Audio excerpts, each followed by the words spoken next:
Hey, everyone. Hi. Hello. Welcome to another episode of Alice. Hey now. Greg, what are you doing here? Hey, what do you mean? Allison, Where'd you come from, Greg? I came from the world of childish, and I just want to make sure that your listeners know that you're just as wonderful on the other podcast you do. What if they don't have kids? Don't need them. You don't need them. A lot of our listeners actually tell us they don't have kids. We talk about sex. We talk about all sorts of dirty stuff, Yeah. but also parenting stuff. Yeah, so. Check out Childish. New episodes every Wednesday, wherever you listen to podcasts. Childish, oh shit, maybe I should have got it fixed. Allison Rosen is your new best friend. Allison, with her the good times never end. Allison Rosen, doing the wavy pencil dance again.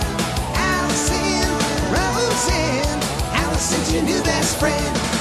Hey, everyone. Hi. Hello. Welcome to another exciting episode of Allison Rosen is your new best friend. I am overjoyed to welcome back to the show someone that you guys know and love and someone that I know well, which makes it so easy for me because I can pretty much just coast. And you know, I have become very lazy. I'm just very tired. It's a bad way to start a show. But first, I need to catch up with the bad boy of podcasting, producer Tony Thaxton. Hello, Tony. How's it going? It's going all right, Allison. How are you? Well, I like the way you're talking. It's I a don't fun know new. what that was. Remember last night when we recorded a show? Now that's in real time. When they hear it, there will have been a few days between it. When I paused for a drop and then you just didn't play it because you just didn't want me to think that I could depend on you. Yeah, it's part of my bad boy persona. It really was. It really threw me for quite a loop. I'm still thinking about it. I hope you slept. I did, but I had nightmares where I was waiting for people to play drops and no one played drops. And then I was a toddler in a crib and I was like, play the drops. Mission accomplished. Anyway, last night we recorded a Thursday show. Again, I'm letting them behind the curtain and they're seeing the timeline with Nick Weiger of Doughboys and John Gabris of many podcasts. And it was really, really fun. I thought it was a good one. Yeah, I agree. That was, I'm a big Doughboys fan, so I always like having those guys. And Gabris is basically like the third Doughboy. Yeah, so, he's toured with them and everything. Yeah. I don't know why I said that. What's with the way I speak this afternoon? I don't know what's going on here. I don't know, really... Tony. That's really for you to answer, not me. What's going on? I don't know. Feeling all wound up for some reason. I don't know what's going on. Have you had a lot of coffee? No more than usual. Is it because you're excited for Halloween? Yeah, that's it. Is it because it's a rare Tuesday afternoon recording? It maybe that might be some of it. It definitely is a little. It's definitely very out of character for us, at least for a very long time. I know, and I kept forgetting that this was happening today. Oh, really? But here we are. Yeah, here we are. Well, you made it on time and everything. The thing about the show last night, which by the time they hear this, they will have heard, is that I shared something, and I started by saying, "I know this is not going to make me look good." And then I shared it anyway. And as we record this, we're in a special time where I haven't yet seen people's reaction. And I'm making it sound like I shared it's not murder or anything like that. It's pretty minor, all things considered. Just an exchange between Daniel and me, and then a few gentle scripts I've provided him with so that we can avoid this particular triggering exchange. But I'm just afraid most people are going to think I'm crazy, like the drop, A, and B, they're going to side with Daniel. What do you think, Tony? I mean, this is a risk you were willing to take by bringing this story up. So that means you think that that's the case? I don't know. I could see. I think there's some middle ground to be found. I mean, I think that's kind of what we got at last night. Was that I think that there's somewhere in the middle for both of you to meet, but mostly you're in the wrong. You are so close. You are so close. No. Yeah, I stand by. There's some middle ground. Well, that is the kind of diplomacy I'm not looking for from you. You're welcome. All right.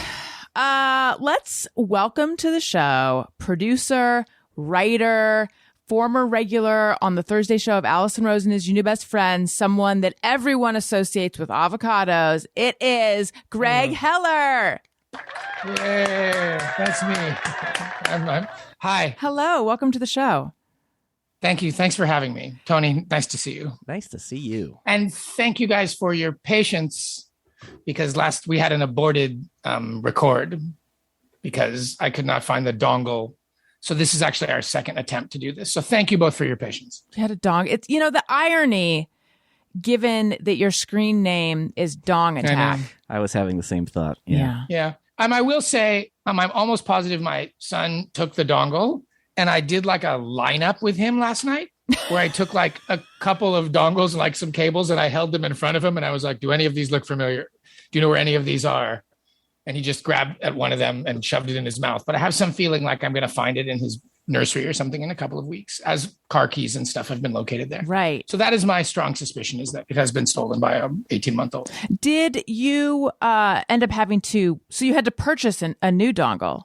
I did. I had to go to the Apple. First of all, like, they should just rename these things. It's so stupid. Yeah. You know, some things, Tony, you're giving a levels are alarming face. Are levels alarming? No. I was making a note. Okay. You know, some things have a name that, like, in order to say them, you have to suffer like a hack joke. Mm-hmm. There's no way to say them and get by that part of it. You know what I'm talking about? Yeah. I'm trying to think of other examples and I can't think of any, but dongle is definitely one. I know there are other examples of this. I don't know. Well, Tony, can you think of any? Where, like, you don't want to say something because you know a joke has to be made about it. Right. Like basically how sometimes, you know, even again, so hacky, but sometimes those that's what she says can be a little tempting. They're very tempting. In fact, my wife used to be a that's what she said person. And we, like, 10 years ago, I said, like, every time you say that's what she said from now on, you have to put $1,000 in my bank account. And as far as I know, from that moment going forward, she never said it. Wow. I've never heard. And I bait her all the time. Any chance I get, and she just looks at me every time and goes, I'm not going to say it. I don't say it anymore. I'm never going to say it. So that might not have been the bet. The bet might have been that I gave her money. I can't remember what the bet was, but in any event, I lost. So I don't like the word dongle is what I'm saying, because you say it and, like, you have to look up and someone's going to have to say something about it. I think they should just call it adapter, maybe. Yes. But anyway, Yes. we are connected via Fresh Dongle. We are. Yes, we are. Are there two windows right in front of you? What's happening? There's like all sorts of sunbursts all over your face, and it's not a bad look, Yeah, but I'm flanked by windows on either side. Actually, this is the bedroom of our new house. Mm-hmm. The walls are still, like, unadorned and stuff, and we have this mirror on the side. But yeah, like, I'm just flanked by mirrors. Do I look okay? The lighting is good in here, isn't it? Do I just look like I'm in an 80s, like a noir film? Yeah, it's a little like arty. Like a poorly. Do I look like I'm in a nagel? Yes. All right, good. Yes, you look like you're in a nagel. Like someone. Go ahead. In any event, multiple dongles were purchased so that this does not happen again. Dongle. Old dongle has not been located. Multiple dongles is what? It's not. It is. That's one of the things, Allison. I can't help it. That's one of the things. I can't help. It's like saying octopus, and then an uncle or a cousin or someone is going to have to say octopi. That's one of the things. I did it. And, you know, they actually changed it so that the accepted plural now is octopuses. I didn't know that. Did you know that? And I believe they changed it to avoid this exact conversation. I believe. So my I'm friend, very high on coffee right now. my friend worked. Extremely high on coffee. So's Tony, even though he's lying about it. My friend worked on a TV show, and we're going to get into why you're here in a moment. But Yeah, that's fine. he had a pass, and it was like Studio B, but he had a pass that said Stud B on it or something. And it's Bill Schultz. He's been on this show before. And I remember I made the, like, stud joke. I forget the stupid joke I made. And he goes, like, never heard that before. And I felt like I wanted to walk into the ocean, because it's like, of course he's heard every variation of anything you can say that, like, your sticker says stud on it. It's sort of the same as, like, Dan, you know, stud finders for the wall. Yeah. Oh, yeah. Oh, God. And you have to put it on yourself, and the thing goes off, or it's not working, or look, it's working so well. Yeah, I know that fucking garbage. There's an executive who used to be at some network, I don't know, whose name is Chachi. Mm-hmm. And I was pitching him one time with a writing partner who shall remain unnamed. And like 10 minutes into the pitch, he made a joke about loving Joni. Yeah. I bet Chachi And has the never room heard just that. went completely silent. Nobody laughed. And we all just sat there for a minute. And I was like, fuck, we're not selling this show.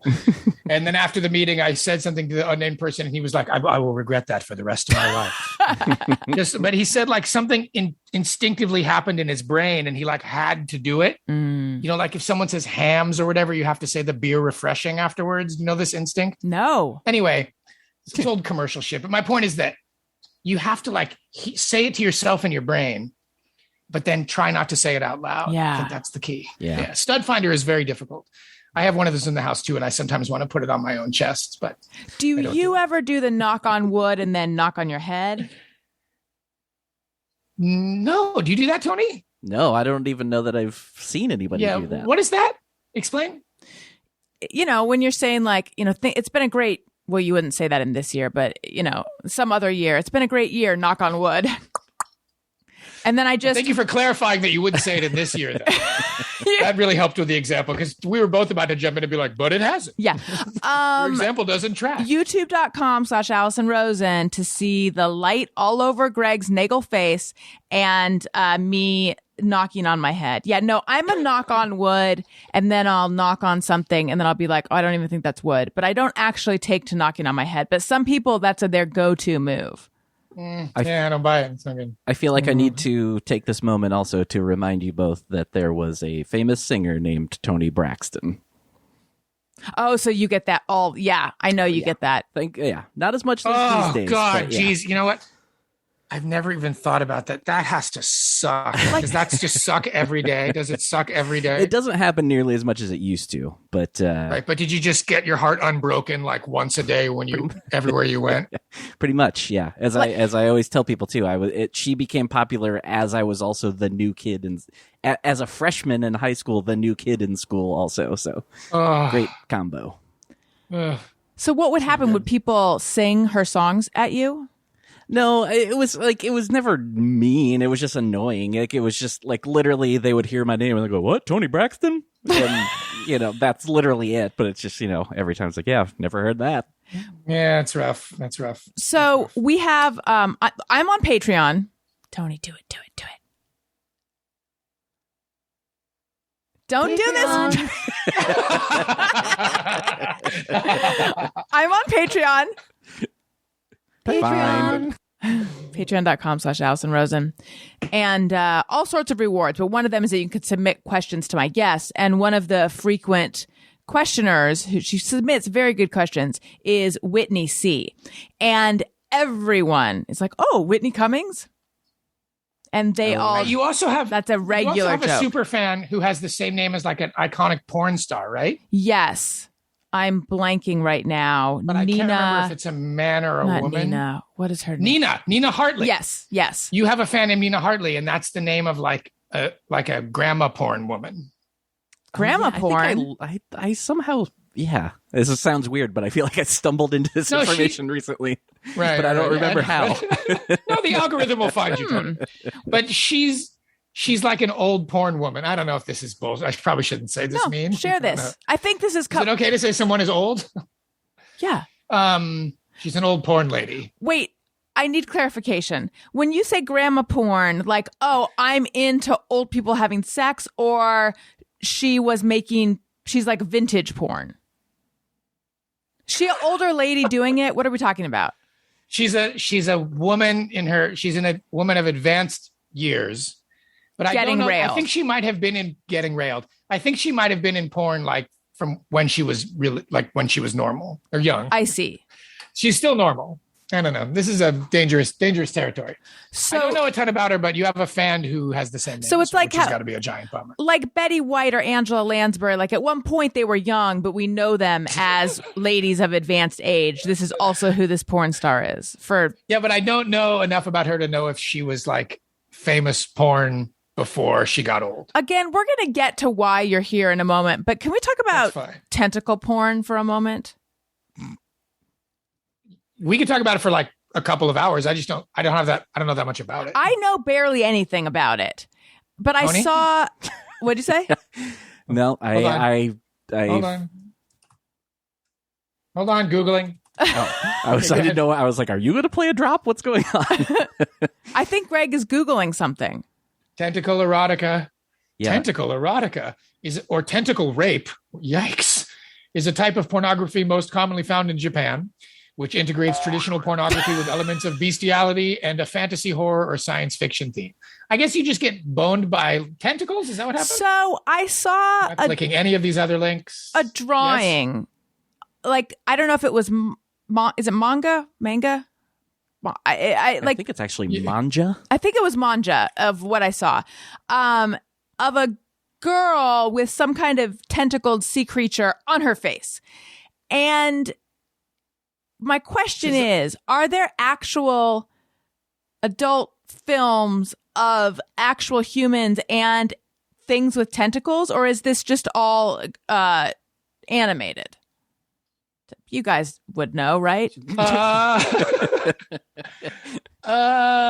that Google search say? I really don't know the answer to that. I am looking at some images of this. Wait, it's called hentai, and, right? I can tell very quickly that I don't have this fetish. I don't have whatever this is. I don't have it. Some of these squid or whatever, I could see them tasting good, but I don't have any desire to do anything physical or watch anything physical happen with them. This is not for me. Yeah, that's enough. Tony, tentacle porn? I can't say I've seen it, and I have to assume it's not for me. Yeah, not for me. It's occurring to me that I should address the listener directly. Please don't send me anything. Please don't send me moving pictures. Please don't send me still. I don't want any images. And if you're going to provide me with information, do it in the least creepy way possible, please. Thank you. Okay. So for months now, Greg has been telling me that he is going to be on a podcast, and this podcast is going to crush my podcast. Oh, crush you. That's right. One of my favorite things you sent me was a gif or a gif. I say gif of a little girl crushing a can. The crush. And again, youtube.com/AllisonRosen, where you can see Greg making the crush maneuver. So he's threatened me with crushing for how many months do you think it's been now? I mean, I think I would say some of the early threats might have been as far back as late 2020. Yeah. I think that's when we first started discussing production of this thing. So it's been we're coming up on 10 months of a imminent crush. Right. And this is not one of these shitty, we just talk about tentacle porn and light flares and throw it up on the internet and come what may. This is a professional produced podcast that I'm going to get crushed by. I don't even stand a chance. Yeah, your odds are not good. No. So do you want me to talk about what it is? Sure. Or do you want to talk about what it is? Well, I can talk a little bit about it, and then I'll ask you some questions. Okay, that's fine. Thank you. So it is a podcast called Close to Death, and I do have some questions about it, but I listened, Greg, you're on 2 episodes, and I think you produced these episodes as well, and I listened to them, and they were great. Co-produced. There were other producers. I did all the writing. So tell me about this podcast that's going to crush mine, and tell me about how you got involved. Okay. So I knew one of the first executives who started developing this.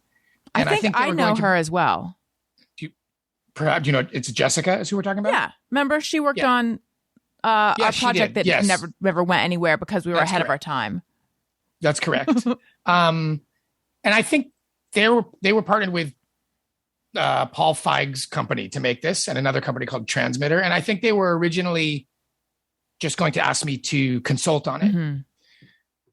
And then because what they wanted to do is they wanted to find kind of a comedic way to talk to people who deal with death every day.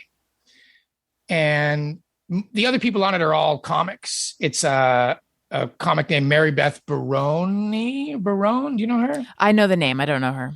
I don't know if I'm saying her last name right. Another comic named Jordan Fisher and Francesca Fiorentini. So it's all people who do this, who are comics, Mm-hmm. And they started talking to me about it. And then I started telling them about my relationship with death. And I think I told them the story about finding a dead person when I was a kid. And then it sort of shifted into like, oh, maybe you should be in this. So at that point, I just sort of like became one of the hosts. I don't think I was part of the original plan. That's like what happened with you came over when I was recording the Thursday show one night because you wanted to observe because we were going to try to produce something. And then I'm like, if you're going to be here, you have to get on mic. And then you were so good on mic, you started being on mic all the time. Look at you pulled a Heller. This is perhaps my plan. Maybe this is how no, this one was not insidious at all. I genuinely was just like on a phone call with them.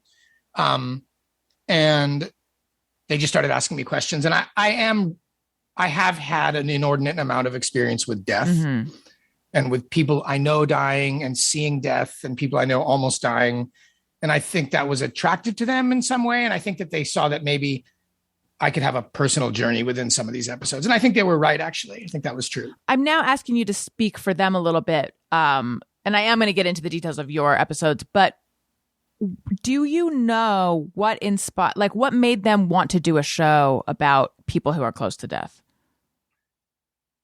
I don't know the answer to that. I think it was like, I honestly think at some point, I mean, almost all of these things come from some article that is optioned somewhere where someone is like, hey, did you read this article about this person who does alternative burials? And from there sparked the idea. So I don't actually know the genesis of it. That would be my guess. Right. One of the executives actually is this woman, Greta Cohn, who you might not know, but who used to be in the band Cursive. Do you remember them, Yes. Tony? Mm-hmm. And on the very first conference call I was on with all the executives, I was looking at her and I was like, I know this woman somehow. I somehow had met her. And I think it turned out I had interviewed her. And on that Zoom with like a bunch of heads, I was like, Greta, did you used to be in Cursive? And like a bunch of the execs on the call had no idea that she had ever been in this. Like they were a pretty well-known band actually at one point. And her and I kind of like trusted her immediately just because of that background, basically.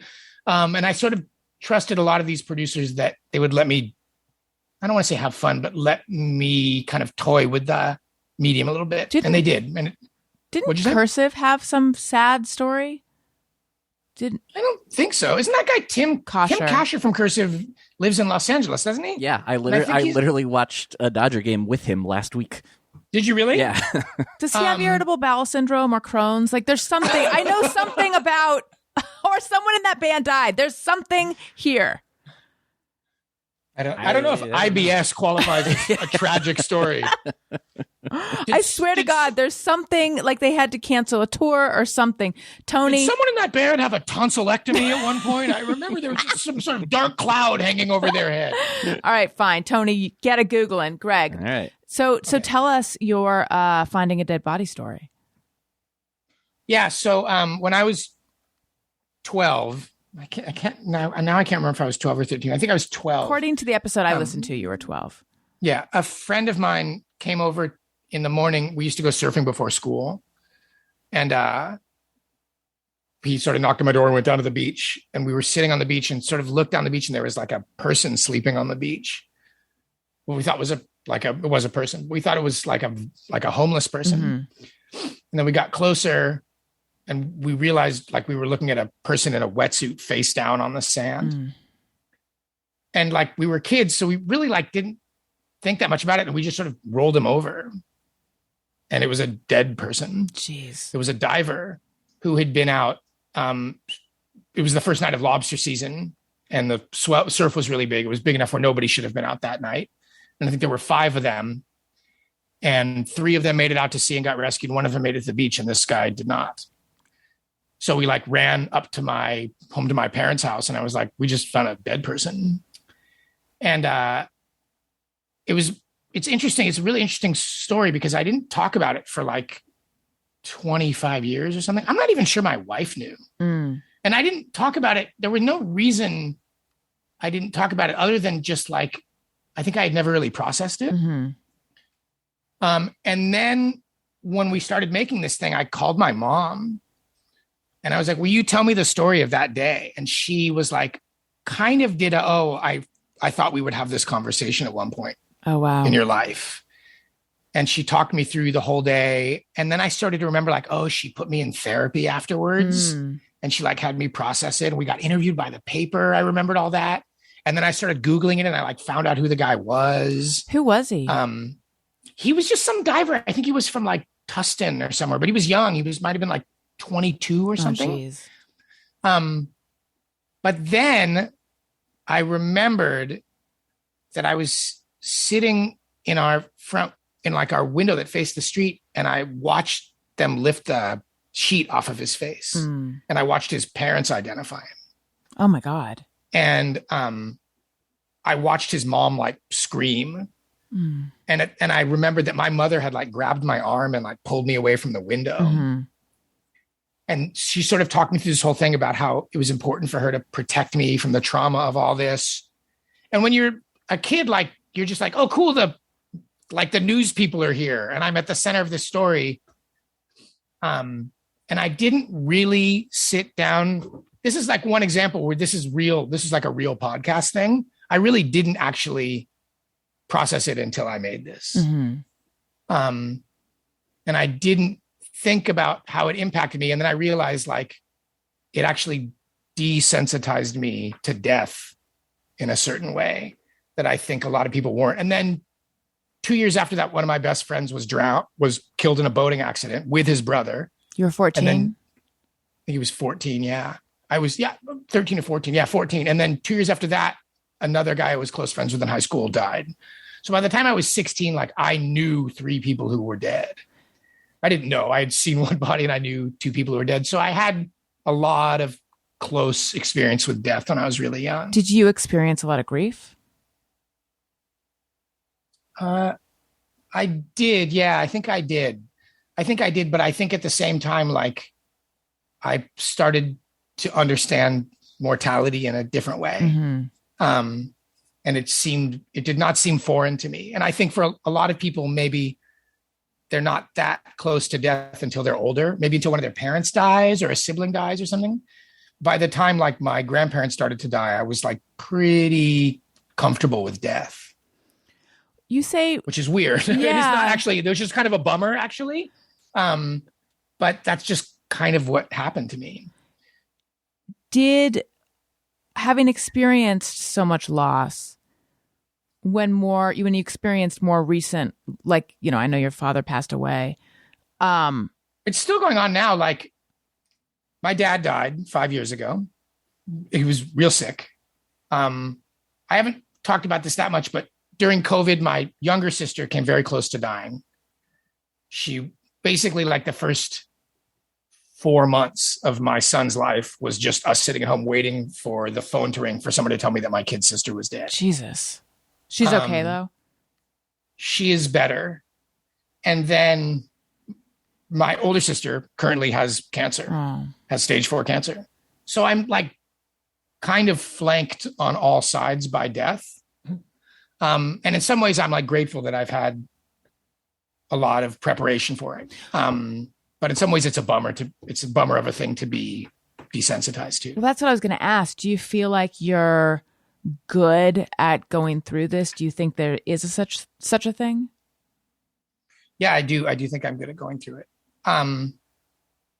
About 4 years ago, I also, in the last 5 years, I've lost 3 pretty good friends, 2 really close friends, actually.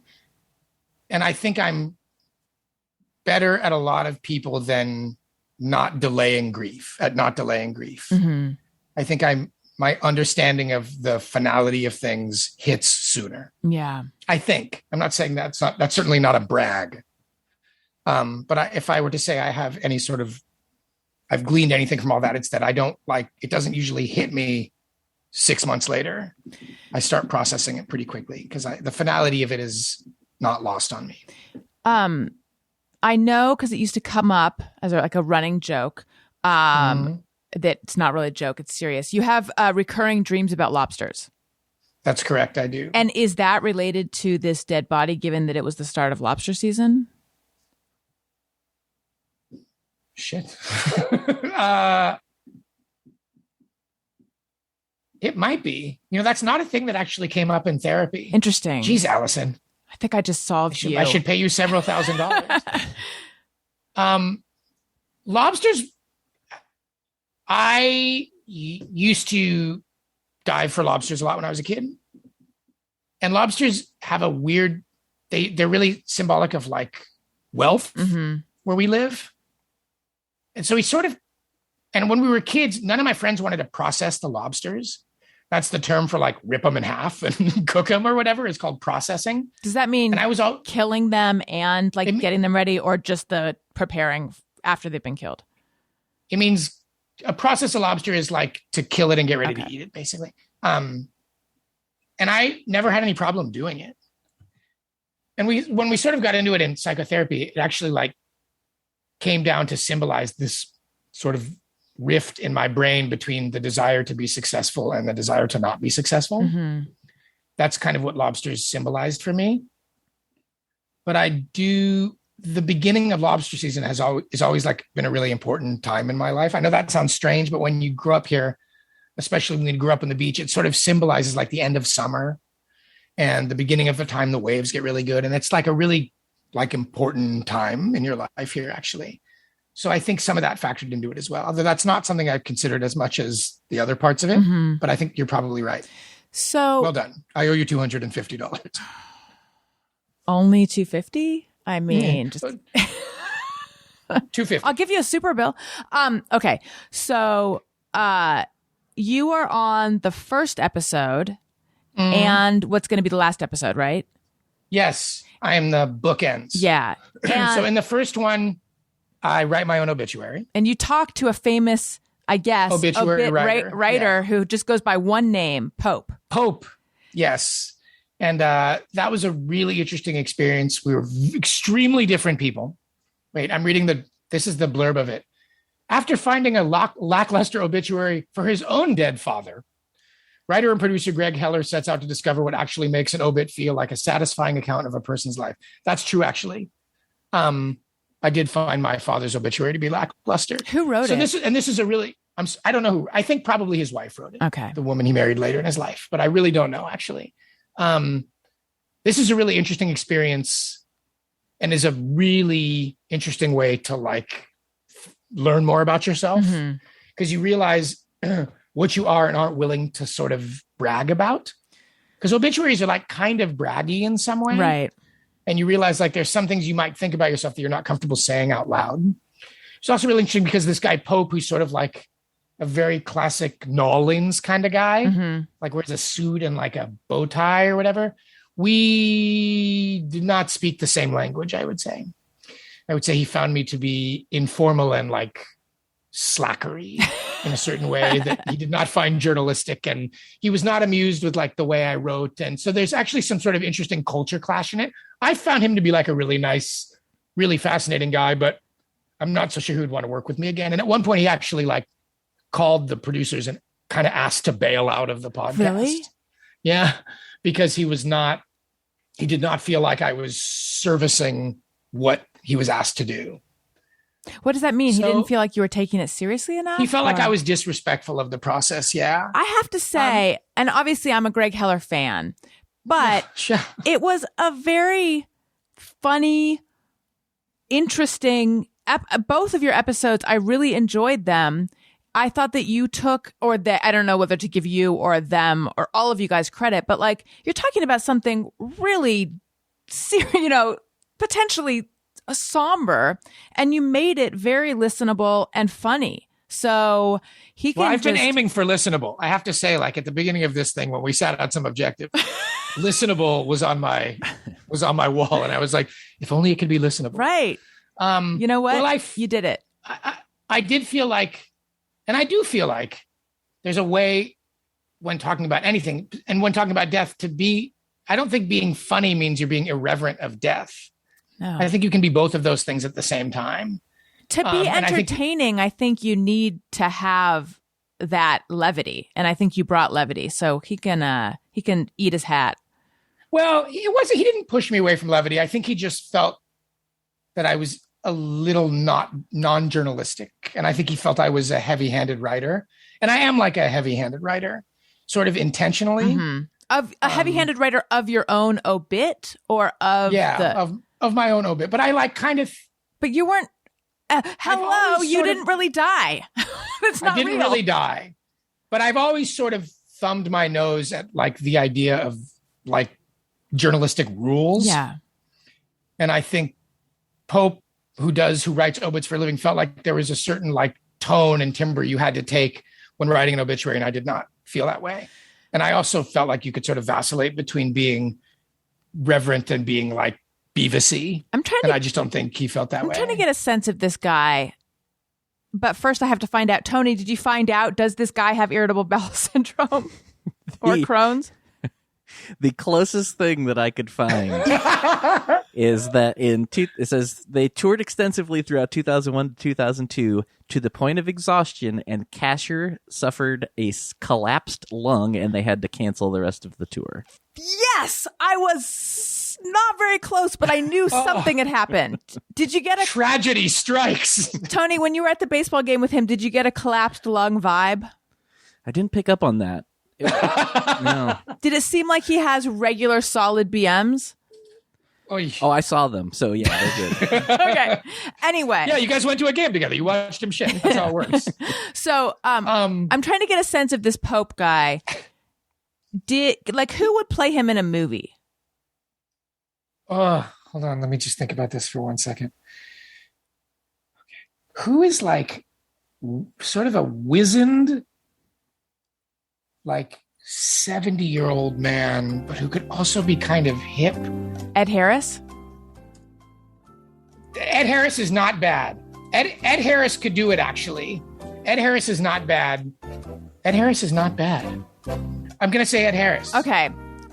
Interesting. Because you said New Orleans. I was picturing like a Paul Prudhomme, Dom DeLuise kind of figure. No, he's not that big. He's like a skinny dude. You want to see a picture of him? Yes. I think Ed Harris might be too young, although Ed Harris is probably now older than I imagine that he is. Mm-hmm. Ed Harris has kind of vanished, right? He's on Westworld. Oh. I don't actually, he was on Westworld. I don't think he still is.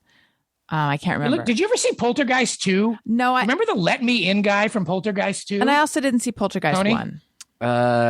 It's been too long. I don't even remember for sure if I saw it.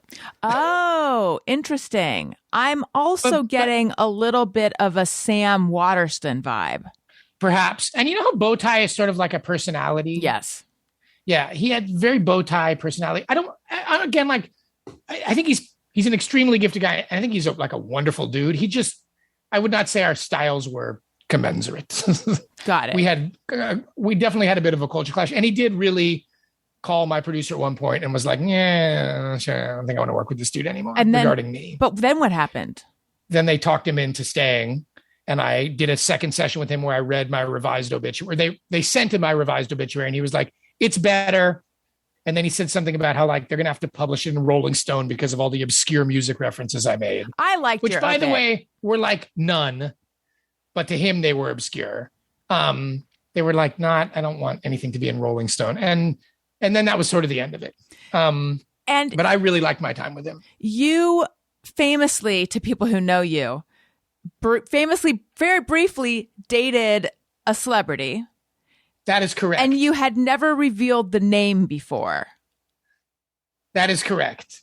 I mean, you had told me, so I imagine you tell your friends who it was. But you hadn't publicly revealed it. And so you are debating whether to reveal it in your obituary, which is so funny because it really does not pertain to your life. It does not. And, he really pushed me to like tell certain stories from my life. Like I told the story about getting arrested on Mother's Day and going to jail on Mother's Day. And your mom stuff. not bailing you out. And my mom not bailing me out. And I told him that story and he was like, well, I think at one point when I was talking to him, he was like, well, have you ever been in jail? And I was like, I have, yeah. And he was like, well, you have to tell that story. And again, like that's a really small part of my life. Mm-hmm. It actually says much more about my mom than it does about me. And I think ultimately I took it out, to tell you the truth. And the part about the celebrity, in the final version, I also took it. Oh, you did? Yeah. Okay. But if you listen to this episode, you can find out who it is. And it's Nell Carter. Wait a minute. So you're saying the listeners, I'm confused. The listeners are not going to find out that it was. They are going to find out. Oh, In that episode, you do find out. It doesn't make the final cut of the obituary, Right. but it is discussed. yes, exactly. And I have actually, I didn't talk about that for a long time, but I have like, I don't know what the right way to approach it is, but like, I now feel like I can discuss it and not feel like I'm bragging. Can we say who it is? No, but we should make people listen to the fucking episode. Listen to the We fucking shouldn't say who it episode. is. Yeah, that's the point. But I think we all have things like that where like we did something interesting and we like sometimes in the course of conversation, it should come up, but you're hesitant to talk about it because it sounds like you're being a jerk. Yes. And that's how I felt about that for many years. And now I think I'm a little bit more tongue in cheek about it. Greg, do you know what you should do with all these conflicting feelings?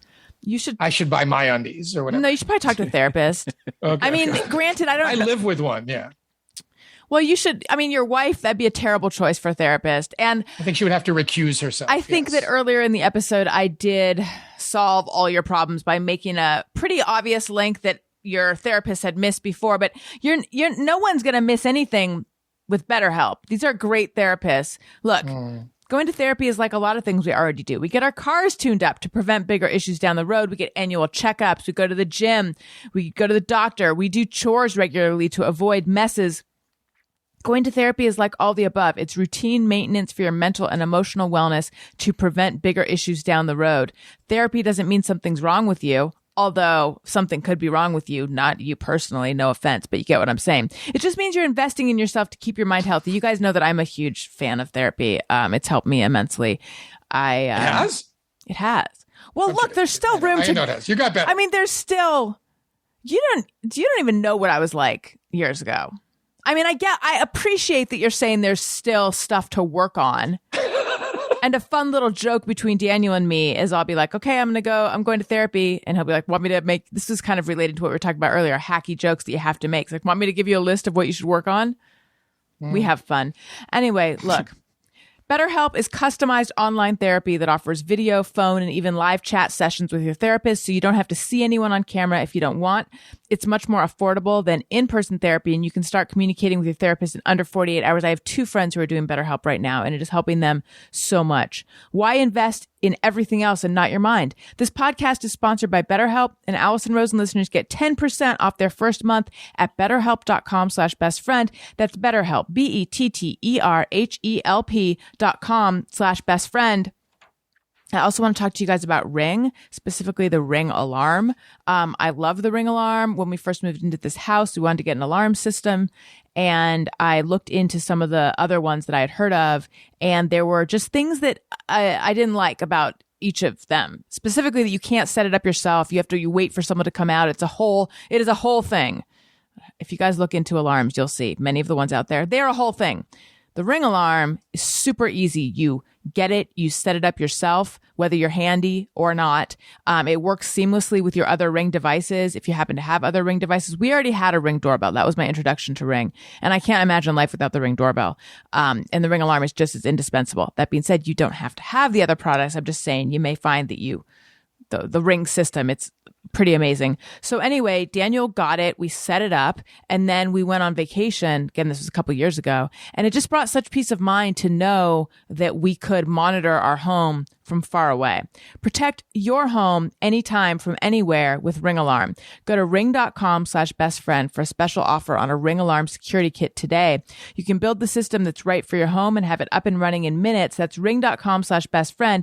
That's ring.com/bestfriend. I am realizing, so we're getting oodles of Greg right now, but this is not going to be the end of this because you're also coming on a Thursday show. Now, I am? Did you say it? When is that? We're recording that on November 1st.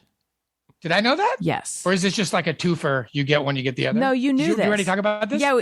Yes, we did. Do you have a conflict? I don't know. But that's fine. No, I mean, not that that's fine. I mean, I want to do it. It's more than fine. Who's going to be the other person on it? Is it going to be Jordan? It's Jenna, Al, and Jeff. Oh, did I know that? I don't think I told you that. Surprise. Oh, okay. What time is it? 5:30 p.m. on Monday. Okay. Cool. If you go back in your text, we had this conversation. Okay. But will you remind me? But for real, do you have a conflict? Not that I see on my calendar, no, but I'm having some problems with my calendar. It's not syncing right. And you ever have that thing where like some of your old calendar events pop up and you can't delete one entire calendar? I don't know if I've ever even tried. In general, I You know what don't. I'm talking about, Tony? Like you'll have a calendar that's like from an old show or like an old touring thing or whatever, and you want to delete it, but the calendar never totally vanishes. I think so. Are you talking Google Calendar specifically? Yes. Yeah. Yeah. I've had that issue. Yeah. Yeah. So I really don't know, but I don't see a conflict here, and I'll set that time aside. What I And have I'm found. glad I agreed to do that. I'm glad that it's been top of mind for you. What I have found is that people will invite you to their whatever. You agree to it on email, and then you just get a calendar invitation with all the info. And then I go to my laptop computer where I don't have the calendar sync and I can't get the Zoom info. So I say normalize emailing that link to people. Yeah, I agree. And have you had this one bullshit one where it seems like it's a Google Hangout, but then in the Google Hangout, there's a Zoom link that you're supposed to use? Have you heard that bullshit one? No, I haven't. Yeah, I don't know.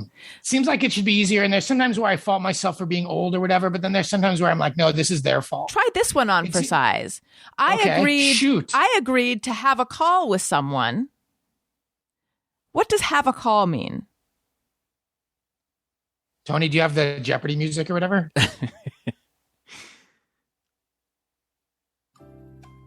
What does have a call mean to you? What does have a call? What does have a call?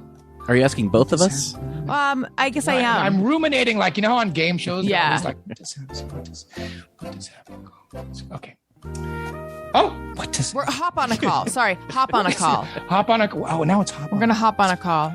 Do I have time to hop on a call? Jump into a meeting, hop on a call, jump into a. Okay. Greg Heller. I think it means have a phone call with someone. Okay. Tony Thaxton. Yeah, that's exactly what I was going to say. That is what I thought. So then imagine my surprise when I got the calendar invite and it was a Zoom link. Oh, it must have been mortifying for you as one who values your appearance on Zoom. Well, thankfully has not happened yet. So I can make myself look non-atrocious, but I just... You know what your background looks like, by the way? Do I know what it looks like? You know how like almost every wedding is in a barn now? Yes. And then you go to the wedding and it's in a barn and you have to hear that Ray LaMontagne song or whatever. I don't think I know it, but... It's, you are the best and greatest. You know this song, Tony? No. It plays at every wedding in a barn with strings of bulb lights or whatever. And mason jars. You are like 90% of white people who get married in barns play this Ray LaMontagne song. This is like, it's the wedding song. I'm sure we know Anyway, it. that's your background. Looks like you're at like a white people barn wedding. I know. And the funny thing is this is a backdrop. I actually don't have this shiplap or whatever it's called. I don't love this backdrop. I got to change it. Okay. I got to change it up. It's Ray LaMontagne. I know that name. And he's like one of those beard troubadour guys who somehow sells out like the Hollywood Bowl or whatever. Because people are like, what's at the bowl tonight? It's Ray LaMontagne. Let's go have some white wine and listen to that wedding Yeah. song. And then you're on Instagram and you're like, everyone, I didn't know so many of my friends were into Ray LaMontagne. Yeah. I didn't know really so many of my friends were into Alanis. I mean, I'm into it. I just didn't know they all were going to go to the bowl to see her. You ought Ray to know. LaMontagne. Ray LaMontagne. Oh, really? Come on, I thought it don't was get anything Ellie. for you ought to know. Come on. What? Oh, God, I missed it. That's so ironic. So I believe what I was saying before I discovered that Greg doesn't make note of plans and whatnot. You're coming on the Thursday show. So now when this airs, it's not going to actually be the same week as that, but we have prepared some audio features. Wait, As it's not if- even the same week? Even though it's not Wait, the same of week. what? Audio features of what? And also, I think we pulled some Greg Heller drops, and I'm realizing Wait, Tony hasn't had a chance to play them because you've just been talking about death. Yeah, it didn't really seem like a drop-friendly Wait, before we talk. move on, let me just say I'm in a second episode where I have my own funeral. Okay, now we can keep going. No, I intend. We're taking a break, and then we're That's going to fine. talk. I don't mind. I know to- death is like, it's not the most fun thing. I want to talk about. No, I want to talk about that one too. But I just want everyone Ray to know. LaMontagne. I mean, imagine it's all the same week. Play something, Tony.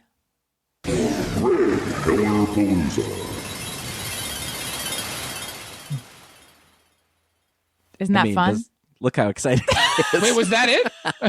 That sounded like the tease to it, but That's it. Well, we got a few of them. Just things to sprinkle in to indicate how special it is. Let's hear another one, Tony.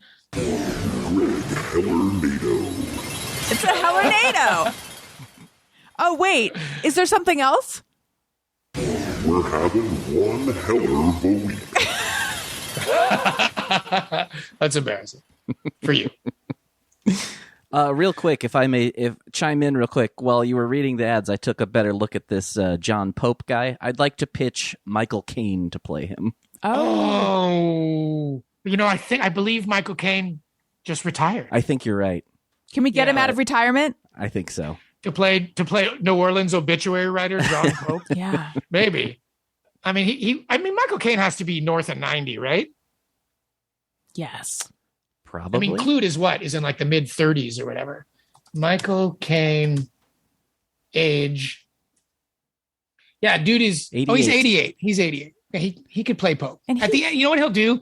The Pope movie he'll be at the end of his life and he'll be telling the story of his life and they'll use that as the device to begin the flashbacks and all that. You know what I mean? Mm-hmm. Where it's sort of he'll be like, I remember it was 1904. And then like old timey music will play and they'll dissolve and he'll be like a little kid eating potatoes or whatever. Mm-hmm. I don't know if he's Irish. Okay, good That's pitch. fairly Tony. bananas, I would say. So in the second episode, which bookends this, how many episodes are there in all? 6. You're going to crush me with a 6-episode arc. Give me a break. Well, I think I can't speak. I haven't heard the other 4, but I do think the 2 that I made could probably crush like 6 months of your content is my guess. So- probably a 2 episode to 6 month would be the correct ratio. So in the second one it's called Funerals, and you meet with a death doula, which is very interesting. Correct. And you have a funeral for yourself. Yeah. This is a woman named Jill Schock, who when you're not mortally wounded, who when you're terminally ill, you call her and you say like, hey, I want to start planning the end of my life. And she not only takes care of all the logistics, but she sort of designs some sort of a party or funeral that you can attend like a living before you funeral. die. And this was like a really wonderful conversation. And if you kind of regardless of how you feel about death, regardless of how you feel about me, this is an interesting one to listen to because Jill has a perspective on death that very, very, very few people have. And I was like, every conversation I had with her was fascinating. And you go away from that episode, or at least from the conversation with her, thinking like, this is the way to die. Mm-hmm. If you're in control of your own death, if it's not like a hit by a bus situation or a collapsed lung on tour with cursive type thing, you want to do this kind of thing that celebrates the end of your life. You know, it's interesting because she talked about part of what she does is like she'll be there with the person when they're dying. And my first reaction was like, but wouldn't you want a loved one, not her, to be right next to you when you're dying? But then the more I listened, the more I was like, oh, I could see where she would be a really comforting presence because your loved one is freaked out probably and sad. Jill has like a very rare, extremely grounded disposition. I'm trying to think I think one of the things you take away from her, and this is a good just takeaway in general, is like Jill just doesn't bullshit about dying. Mm-hmm. And she doesn't bullshit about the process of it. And the way she talks about it is sometimes like unnervingly matter of fact. The way she talks about like the decomposition of a body and what happens after you've been on ice in your living room for 3 days. But there's something comforting about people who are matter of fact. Yes. Especially, in general, people are comforted when you don't bullshit. Mm-hmm. But I think with death, people expect a certain amount of platitude and a certain amount of bullshit. And euphemisms. And Jill just doesn't have it. And it makes death like an approachable thing. And she's a very unusual person. And I think a lot of people, even if they never have that kind of death or they've never even thought about it, it's worth listening to just to consider a different way to die. And in that episode, I fake my own death. From dry skin. from eczema, yes. And we have at my friend David and Alexis's house, we like buried me in their backyard. And the whole thing is bullshit. But at the very end, when I'm like laying there wrapped in my burial shroud and Jill is talking and I'm listening to my friends talk, like it actually felt real. Mm-hmm. And I felt like safe. It was a really interesting experience that like made me think a lot about how I want to die. How do you want to die? Not like well, I don't mean like what ailment I want to die from. No, because you I were don't ripped know. apart by wolves in your obit. Torn in my obit, I'm torn apart by wolves, which I think is an interesting way to die because I like a kind of a splattercore death metal type of death. Mm-hmm. I like that idea. Well, what I think is funny is I think it's funny to die in a way that you cannot discuss it, that you can't like downplay. Right. To me, that's funny. But then when Like, it if you were- came to your real fake death, you chose eczema. Yeah, because I also think it's funny to have such bad dry skin. You die of dry skin. And I also have I am a long-term sufferer of eczema. Yeah. And I thought maybe some Jews could relate to it. But I like the wolves idea because like there's so many ways you can die where people are like, oh, he had like a heart attack or whatever. Or if you get decapitated, someone could say like, oh, he was murdered or whatever. But if you're torn apart by wolves, like it's very difficult to make that one like less gory. Right. It's true. You know?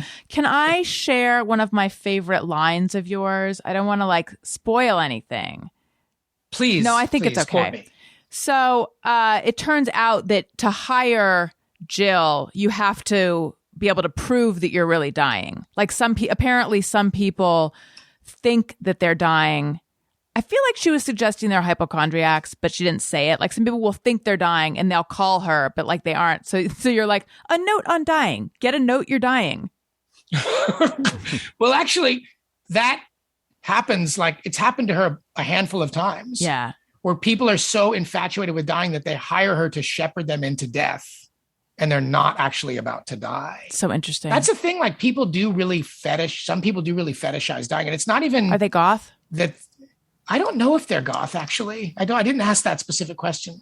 She did tell me that she occasionally listens to Cannibal Corpse, which I found to be really cool.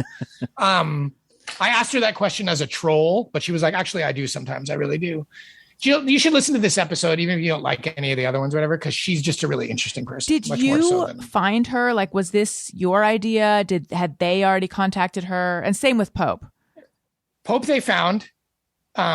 And they originally had a different death doula woman, but like when I first started to like research her, I was like, this woman is not going to have a sense of humor about this. She was very like ethereal and muslin or whatever. Yeah, and she looked sounds kinda like gauzy. Stevie Nicks-y or whatever, really gauzy. And she also sort of talked like a yoga teacher. And I just felt like she wasn't going to play along. Mm-hmm. And Jill, I felt like not only was she going to play along, it turns out there were a bunch of things. Jill was like, I know you think you're being funny, but fuck you. I'm going to say something real in return. And she was like, she's a really amazing, unusual person. Just marry her, Greg. She kind of is a celeb crush, to tell you the truth. We're both taken. My but wife. Yes. But if I ever get close to dying soon, everything okay with you? I'm close to dying. Call Jill. Is your lung collapse? Hang on one second. I got to cough this out. Okay, I'm back. I would consider using her as someone like her. I don't even think I knew that death doulas existed. Yeah, I'm not sure that I did either, actually. And we had some pretty real talks like off mic about my sister and all that. And like what would happen if my sister got like really, really, really sick and we would want to use this kind of system or whatever, this kind of service. Yeah. It's very sad. So that's episode 6 and that drops on December 1st. I'll be crushed by then. I'll just be underfoot. Yeah, the first one, my first episode comes out on the 27th, so you'll be partially crushed. And it's called, and then- who's the host of it? This guy, Utkarsh Ambudkar. Who is he? Ambudkar. He's an actor. And they're sort of a comic actor. I knew him because he was in a movie that was directed by a guy. Sorry, that I. What's going on? Are you responding? Are you answering some emails? Is your work blowing up? Sorry, the Dodgers are playing the Braves right now. But he was in a movie called Blind Spotting that was directed by a guy, Carlos, who I developed another show with, and that's how I first came to know who Karsh was. Got it. And he also has sort of like a lifelong relationship and a quest to understand death. And I think they thought he was going to be the right host for this, and he was. In fairness to you, I think you told us we had to record early because of something involving the Dodgers. Yeah, that's correct, but I thought this was going to be a 5 p.m. game, not a 2 o'clock game. Oh, no. Man, we're getting fucked. You guys, it's fine. Well, look, I forgot that we have a lot of questions that were sent in. I was thinking we have your, hey, go fuck yourselves, and then we're out, and Tony can play some drops. But it turns out we have, I can't believe I forgot this. I'm off my game. We have like an array of questions sent in by lovely people, and we need to answer them. So as I said before, I'm on Patreon. Thank you. Patreon.com/Allison Rosen. Bonus episodes of The Friend Zone. There's a level where you can text me and I'll text you back. The texting people love that, and I love it too. You can submit questions. You can submit carbohydrates. You can watch videos of the Thursday show and unfettered access to me. And if you sign up for an annual subscription, you get 12 months for the price of 10. So you get 2 months free. And you have to turn the air conditioning off when you record your podcast or the fan, and it gets really hot. Does that happen to you? No, I just keep it real low, and it seems okay. Can you hear the fan in this room, Tony? No, not through Zoom. We may on your track. We will track. Yeah, because it's hot in here. Sorry, Allison. You were saying about Patreon. Just sign up, won't you? Okay. And we have some questions. Okay.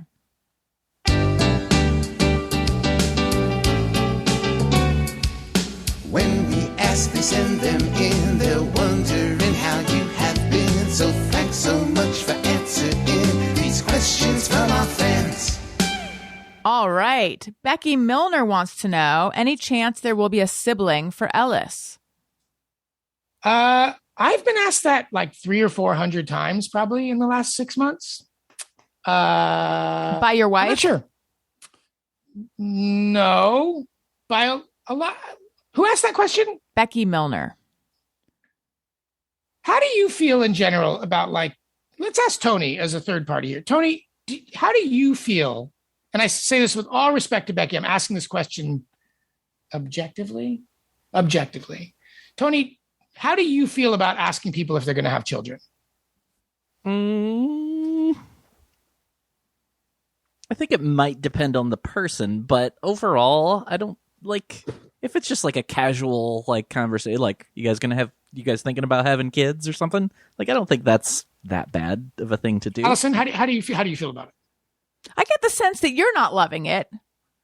Well, I actually don't care, and I don't know if we'll have a sibling for him or not. I do not know. I'm having so much fun with him right now. I can't even like imagine focusing on another kid.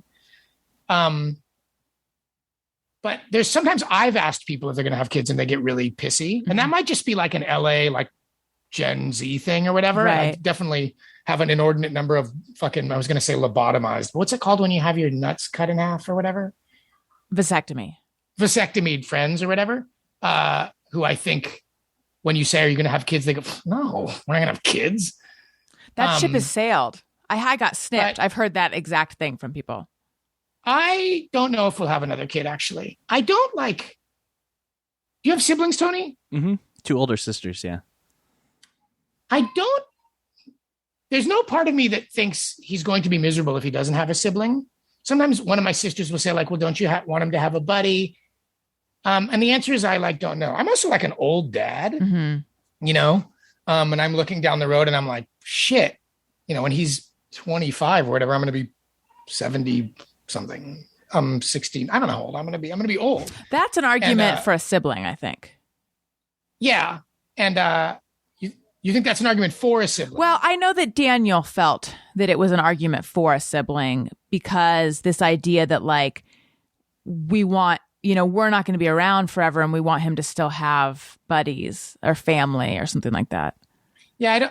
The honest answer is like, I don't know. This has been, I mean, we lost a tremendous amount of like work. Yeah. You know, a lot of the work that I do in particular was really like decimated by COVID. So I wouldn't say we're in like the world's greatest financial security position or whatever. So I'm just like going like day by day with him. And if at some point someone ends up impregnated, maybe like another child will pop out or whatever. But I haven't sat down and planned it is the answer. And neither has she, I don't think. Yeah. Not with me anyway. You know, I think having an only kid is perfect, and I think having siblings is perfect. I think it's all perfect. For us, I just always had two. That was like in my head, what I wanted. And I was, I felt like we were unbelievably lucky that we got Elliot. And so I didn't think that we could be so lucky as to also have another kid. And then, we were. And for me, when Owen was like, all of a sudden when Owen was home, it was like, oh, the family feels complete in a way that it didn't before. But I think what gives you that feeling of like the family feels complete, it's kind of different for everyone. Yeah. My family feels complete right now. Yeah. It could also feel complete with another sibling, but like almost every single day I wake up and I cannot believe how lucky I am and how much fun I just spent the weekend alone with him for 3 days. And it was like, there were so many things I was going to do. I was going to take him places and show him to all these people. At the end of the day, I was just like, I just want to hang out with him all day. Yeah. And it's a bummer not going surfing or whatever. You can't drink as much. But other than that, it was like 3 of the greatest days ever, aside from those things. Jill Poo 3 says, how many Gregs do you know?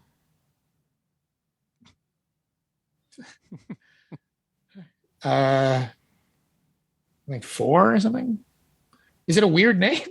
No, it's a common question. name. It's a common name, yeah. How do you feel, Tony, about asking other people if they know a Greg? It's a weird question. Yeah, I don't know. I don't know. I don't know what's the right number. I don't know. Well, Allison, how many Gregs?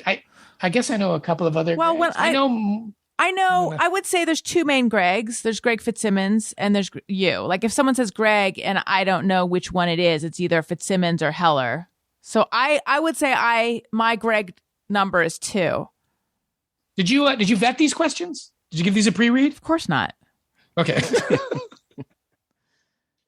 Phyllis Hauser would like to know, what's the most surprising thing about being a dad?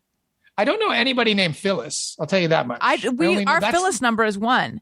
It's interesting though that my Greg number is 2 and my Phyllis number is 1 when Phyllis is somewhat of an unusual name and Greg is like a very common name. The most unusual thing about being a dad, what was it? Yeah, that's the question. What's the most unusual thing about being a dad? I'm like hesitant to say this. Like, I don't think it's that hard. That's been the thing that's been most surprising to me. It's really similar to television show running. I swear to God, it's almost identical. Like how? Like when you are show running, you're driving to work in the morning or you're driving to set, and in your head, you are going, I need to see the revised script pages. I have to respond to the graphics people with my notes on the graphics they sent over yesterday.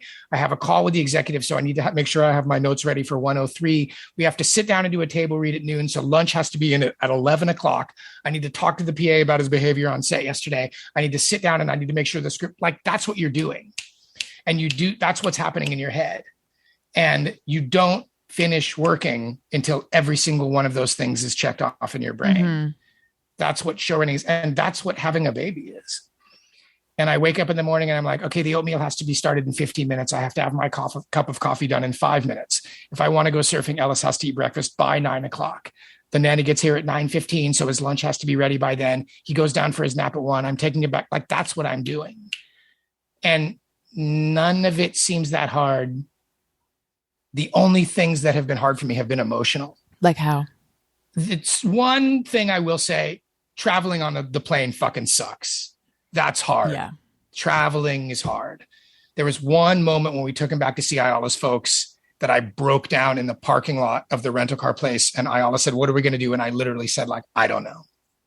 I don't know what we're going to do because the car seat we brought didn't fit in the car. Oh, geez. And Ellis was super sick and we'd been traveling for 10 hours. And it was the first time I actually said, like, I don't know what we're going to do. But the one, I guess what has been surprising is what people are afraid of. I am not afraid of Ellis getting hurt.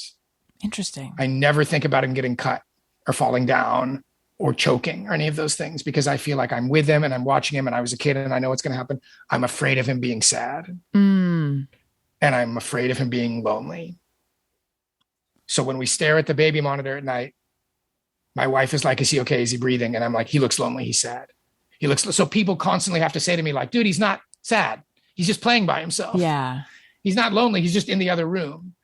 So I guess that's been my one realization is like, I'm really afraid of him being sad. And I have almost no fear of him like getting hurt. Are you? And maybe that will change at some point, but that's been my big thing. So my wife is constantly saying to me, he's okay. He's just playing. And I'm constantly saying like, pay attention to him. Go play with him. Go pick him up. Go walk with him. And she's like, he's just playing. He has to learn how to be by himself. So that's the thing I'm afraid of. Did you? So there's some sort of self-discovery in that. Yeah. Did you do any sort of like sleep training or any of that? Yeah. And yeah, he sleeps incredibly. He lays down every night at like 8:00 and he doesn't open his eyes until 7 a.m. But has he always done that? Or I guess what I'm asking is like, have you? If he's an incredible sleeper because I always was terrified he would be like me and I never go to bed. Right. He's an incredible sleeper. That's another thing they don't tell you, by the way. The kid goes to bed and you can like fuck around until 3 a.m. Like you can go in the other room and play guitar all night. Like they don't wake up. This is not the case with all babies. Right. Okay. I have an easy baby. I know that. But he has been sleep trained and it worked. But was that hard for you to think that he might like, because that's typically where someone's like, they're sad, they're lonely, I have to go in. Was that hard for you? Yeah, but he sleep trained really easily. Okay. Like by the time Ellis was out of his snoo, I think he was out of his snoo when he was like 9 months or something like that. He was like hitting the mattress and going to sleep every night and sleeping all night. Yeah, He's been very easy in that sense. Did you guys use a snoo? No, we didn't. But I'm not going to, but if I were to have another baby, I might, because they're supposed to be like magical. They're pretty cool. So that's been my big surprise is that I'm terrified of him being lonely and sad. Are you projecting? I'm not sure, actually. I think it's something I'm going to have to work out because even though we talk about it all the time, I still like once a day, I'm like, he's sad, he's sad, he's sad, he's sad, he's sad.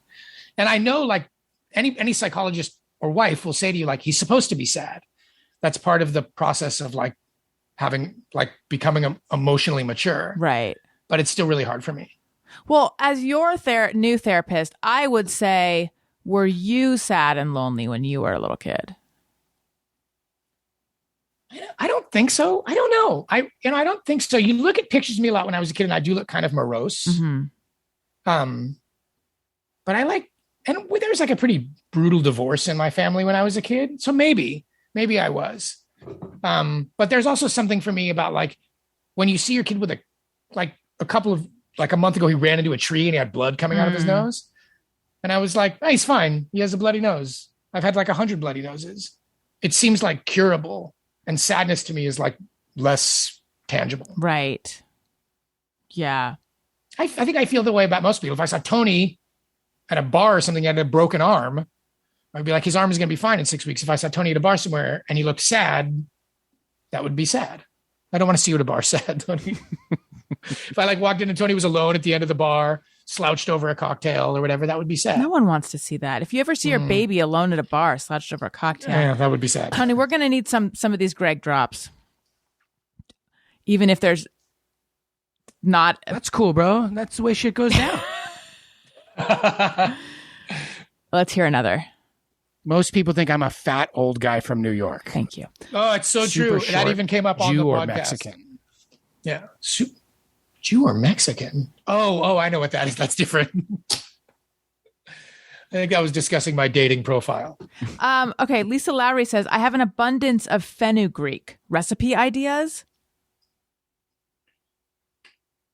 So with fenugreek, I think you want to go, get a 4 book. avocados. No, fenugreek pairs really well with like Eastern European and Southern Russian cuisine. So I'm going to recommend a book to this woman, or an author actually, whose name is Olia Hercules. What a cool name. Do you know who she is? No. And she has a book called Caucasus, Kaukasis, which is like a journey through like Azerbaijan and the Ukraine. And fenugreek is used like extensively in a bunch of the recipes. So rather than like go over, but I would just like read about like Ukrainian and Eastern European. A lot of those recipes call for fenugreek. It's a challenging ingredient to use because if you overuse it, it destroys whatever you're putting it in. What does it so you have taste to have like? like a light, kind of anisey. We don't eat it that often here because we don't really have a taste for it. And also we don't eat a lot of, this isn't a big root vegetable country in the same way other places are. Get an Olia Hercules book. She'll teach you how to use it. She's also like I love a fennel bulb. Is that a root vegetable? Fennel is a root. Yeah. I love a shaved fennel bulb. Sure. With some apple and a balsamic. Yeah, it's great. Greg, do people still talk to you about avocados all the time? Or has it died down? Yes, they do. They do. They do. And I have a complicated relationship with them. I know. Because I want people to eat good avocados, but I also don't want to talk about them that much. I know that drop. Sorry, We just I wouldn't feel like say having I'm a conversation right now. I wouldn't say I'm like stopped on the street all the time about it, but it does come up on occasion. Yes. Angela D says, what do you look forward to teaching Ellis more, fishing or surfing? Fishing, 100%. The answer is very easy. Why? Fishing. I'm not even sure I want Ellis to surf. Well, fishing is more practical. And I think it's definitely more, you can fill your freezer with it. But more than anything, I have real reservations about him being around surfers. A lot of fisher people are not like that awesome either, but you can fish in a vacuum much more than you can surf in a vacuum. And surf culture is like is a pretty abhorrent thing. Does the ocean, is it like a magnet for drifters and shitheads? I wouldn't say drifters. There's not a lot, but surfing is a culture does not value individuality and intellect. We went to this That's what Mackie I would joint, say. just full Ritos, and there were bets just everywhere, and it was just got the digis and just game. More or less. Yeah, it's something, especially as I've gotten older, I've realized like, and I've started to identify as person who surfs. That's how I self-identify now. Because the culture just it's abhorrent. In fact, if he came to me and he was like, I don't ever want to surf, but I want to skate, I would push him much harder into skating. Because I think skating as a subculture values like the arts and is a much more like cerebral thing than surfing is. Surfing is the cerebral aspect of it is just like bullshit, like fucking eco yoga retreat, like nonsense folk music stuff. And surfers like horrible music. Surfing is a really amazing thing. And almost everything attendant to it is terrible. Wait, what kind of horrible music? Just like shitty fucking folky singers, songwriters, horrible beach reggae, like Slightly Stupid. Do you know what that is? Or like Revolution, or just like this garbage white guy beach reggae shit. Do you remember there was a band called The Surfers with Peter King and Kelly Slater? I actually kind of like that album that I thought was bad. Yeah. Almost, there's two surfers who have made good music in the last 20 years. And not surprisingly, neither of them ever discusses the fact that they surf. Who? And that's Michael Cronin and Ty Segall, both of whom are really good surfers and who would never, ever discuss it because they're intelligent people. Does Jack Johnson surf? Oh, yeah. Oh, yeah. That's very well. He does that much better than the other. A friend of mine is a guitar tech for him, but he's who, when I was thinking, how hard is that job? I don't know. You can plug in a Taylor and wait for it to go. That job is not that hard. He has like 3 effects. Come on. Jack guy doesn't need a guitar tech. Rochelle Kinsey wants to know, what meals will you prepare for Ellis? And then she says, I miss the snobby food talk, and to this day can't buy a bag of avocados from Trader Joe's. I live in the Midwest and am trying to raise my child to eat more adventurously than I did before I started cooking, so I'm on the hunt for any meals or recipes that are kid-friendly. Ellis has eaten like almost every single thing you can think of. He's already eaten it. Like he's had goat and shit. He's had like 20 types of fish. Wow. Has he had sperm sack from an uni? White children? Shirako? No, he has not. We don't really eat that here. It would be hard to buy, but I would serve it to him if I could find it. So gross. He's basically had everything that's safe to eat. He's eaten it. Every type of like fish or fowl that I would eat except for tilapia. He's never going to eat that. That's a garbage fish. Don't eat that. the fish are really tricky because you can't hide fish in anything. You can't braise fish. I guess you can technically braise cod, but I would say the trick is you have to braise food. So whatever you want your kid to eat, you have to be prepared to eat it in a braised form. Why? Why is that so kid friendly? Because everything braised, if you braise it for long enough, turns into mush. Yeah. That's why. So like Ellis has eaten like cow hearts. Why? And I just went to the butcher. Well, it's really good for you. It's really iron rich. It's really good for kids. But also like I want him, if he decides he wants to eat meat, to understand like that's a really commonly eaten piece of an animal. Yeah. Just there's a stigma around it. So you go to the butcher and you're like, give me 2 cow hearts, and you braise them for 3 hours until they fall apart and they taste like brisket. You can do the same thing with goat. You can do the same thing with any meat, put it in tomato sauce or somehow find a way to, but you have to braise everything and they will eat it. They will eat it if it's braised. Amanda says, I remember some years ago, he said Meghan Trainor should do a Christmas album. Do you recall saying this? I think he said she was like a walking Christmas album. Was he glad she came out with one last year? I did say that, and I did not know she came out with a Christmas album, but I do think that she is like a human Christmas album. Meghan Trainor is a human Christmas album. By the way, I like 2 of her songs. Her 2 first big hit songs I actually think are kind of jams. Are they bops that slap? They are bops that slap, yeah. I'm about them. I'm here for them. Oh, same. I'm also about that life. Have I mentioned that? No, but the audacity. I'm about that life. I wanted to make sure we mentioned that here. But she is like, you almost couldn't be a more nondescript pop star than Meghan Trainor. Like if you went to see Meghan Trainor and someone else was playing Meghan Trainor, you'd probably be like, is that Meghan Trainor? That's close enough to Meghan Trainor. So Ray LaMontagne is like that. Like if you went to see him and there was another guy with a beard playing a tailor or whatever, you'd be like, is that Ray LaMontagne? It's close enough. I love you. Let's have some more wine. I know who Meghan Trainor is, but in my head, I'm just seeing Meghan McCain. And I feel like, could Meghan McCain play Meghan Trainor? I think she could. Honestly, if you side by each them, Meghan McCain could easily become Meghan Trainor. Yes. They should think about that. Yeah. And Meghan Trainor could also become Meghan McCain. Is Meghan McCain a politician? It's McCain. She's on The View, isn't she? Not anymore, but she was on The View. It's John McCain's daughter. But I know that part. You might. I just didn't know if she was. Did you know? I don't know if this is worth bleeping. Did you know Sid McCain, publicist at Virgin? Probably at some point. That's also John McCain's daughter. I did not know that. Yeah. Yeah. Okay. Whitney C., but not Whitney Cummings, says, what song did he listen to on the way over or last listen to if this is on Zoom? Let's find out. My answer to this is going to be awful. The last 3 songs I listened to were All at Once, You Love Her, a Lee Morgan hard bop track from the 60s.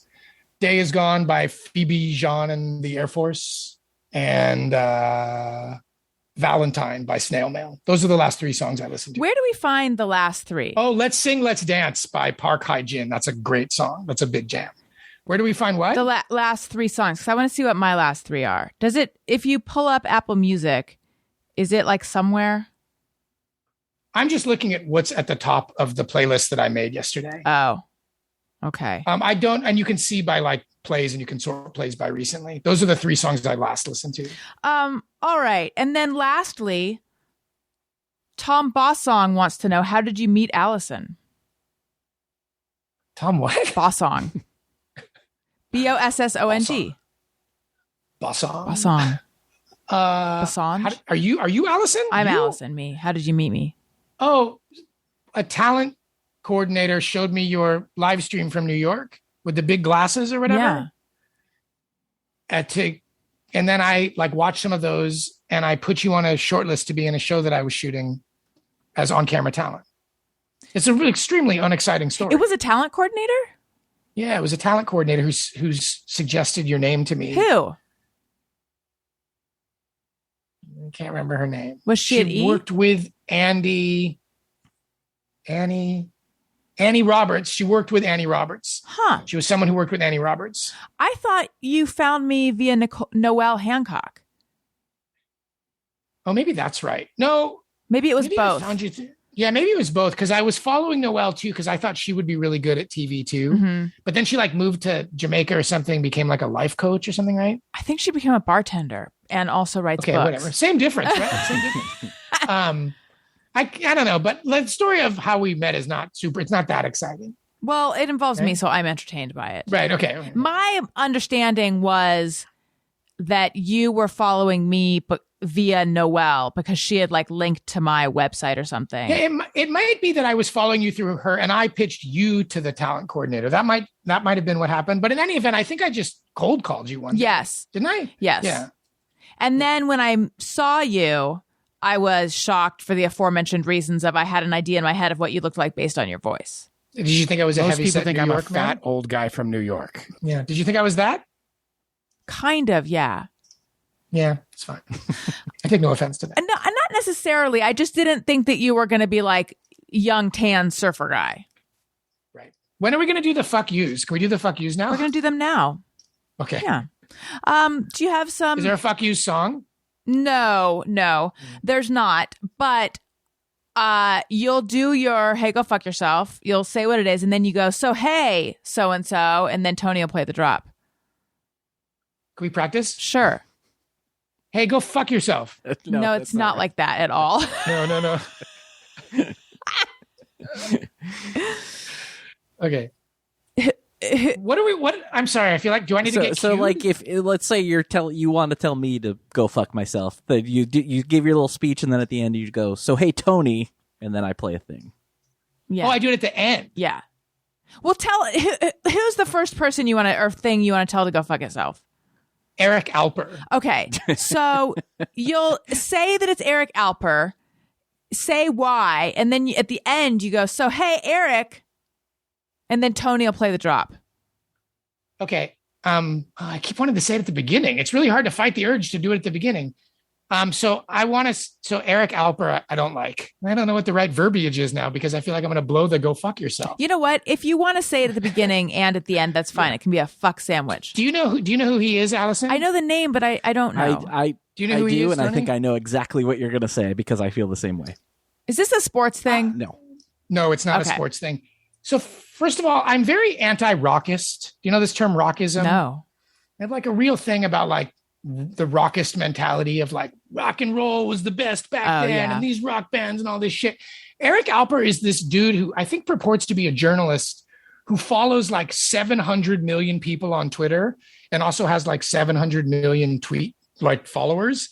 And all he does Oh, yes, I is know he this. tweets out these really inane questions about rock and roll that are designed for like 60-year-old white dudes Uh-huh. to respond with really obvious, like I'm looking at one right now. What song is amazing yet not very popular? It has like 700 likes Yeah. and like 200 retweets. Here are some of the top answers. Dear God by XTC has 51 likes. That's an iconic song, I would argue.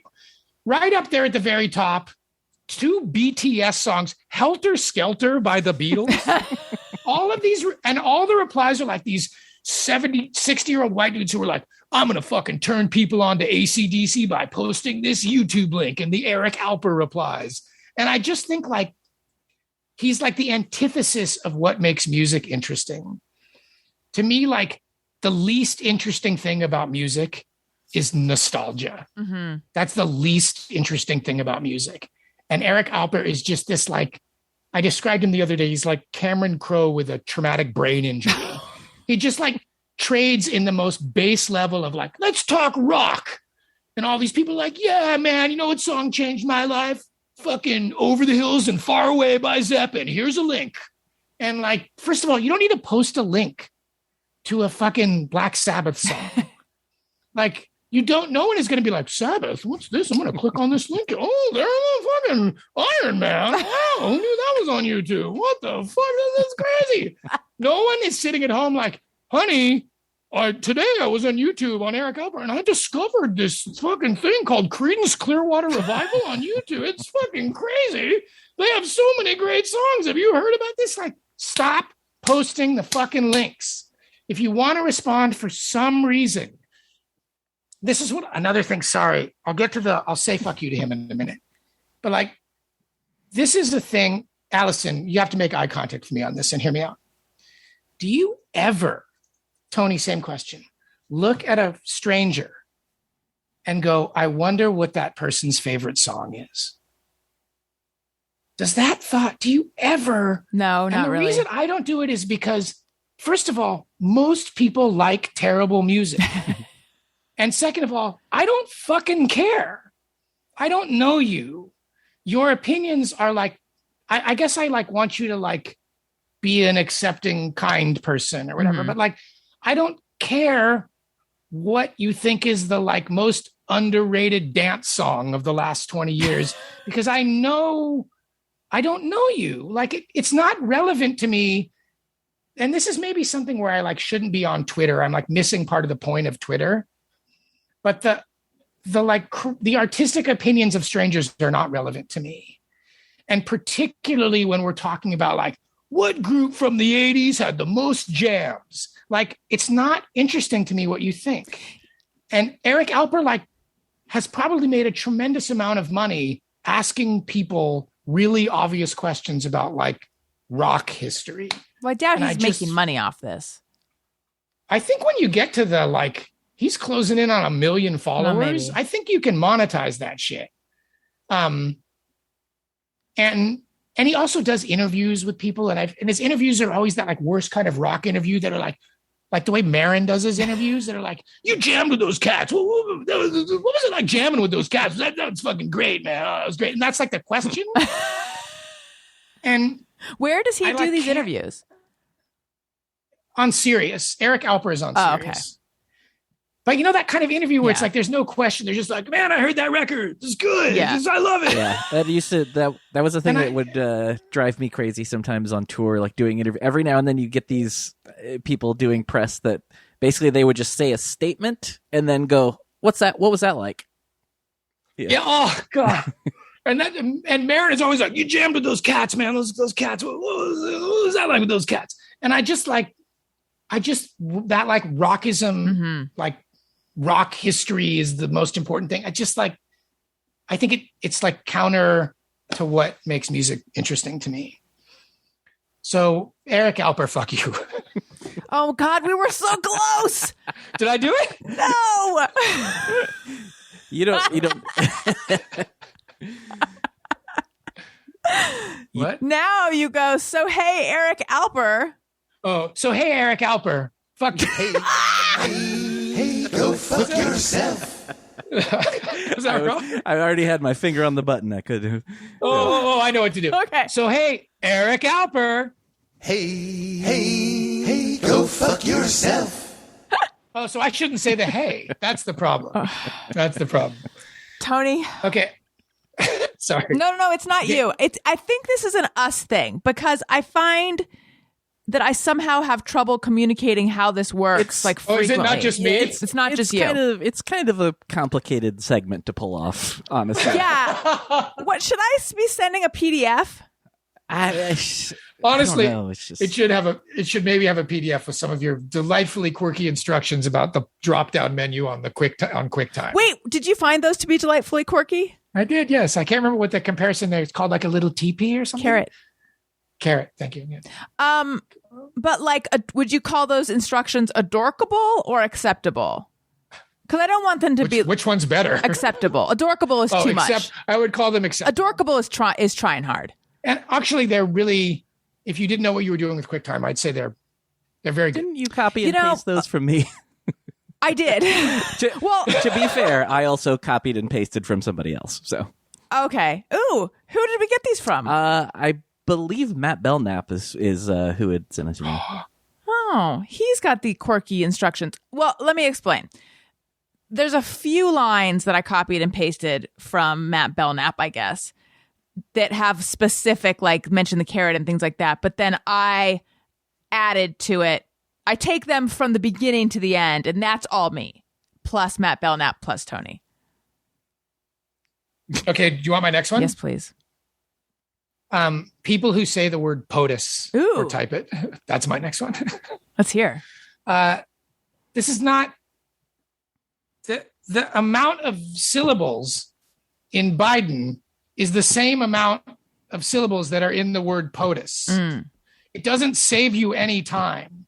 You're just trying to say something to prove that you know what it is. And in fact, Trump has less syllables than POTUS. You're right. So until we have a president whose name has more than 2 syllables, I cannot allow people to say POTUS or type POTUS in front of me. It doesn't save any time. It's only braggy. That's it. It's like I'm a Beltway insider. I know POTUS. I'm going back. When's the last time we had a 3-syllaber? Because Obama. Oh yeah. Yeah, it's not that long ago. It takes longer to say Obama than it does to say POTUS. Yeah. So that's fine. And I understand SCOTUS because that one takes a long time to say Supreme Court of the United States or whatever. But although no one says POTUS, that whole thing. You don't need to say it. How about FLOTUS? There's no time when you can't just say Biden. What about FLOTUS? It doesn't mean it. All you're doing is saying like, I know what POTUS. Just say Biden, or whoever the next president is. Let's say it's Harris, 2 syllables, right? Do you say POTUS? Do you ever type POTUS? Don't say it. Just don't do it. I've never done it. Okay, I've never done it. All right, so you know what to do now. God damn. POTUS. No. No, that wasn't right. No. Do you want me to give you? Hey, it's part of. Do you want a line reading? People who say POTUS. Hey, go fuck yourself. You nailed that one. Do we have any more?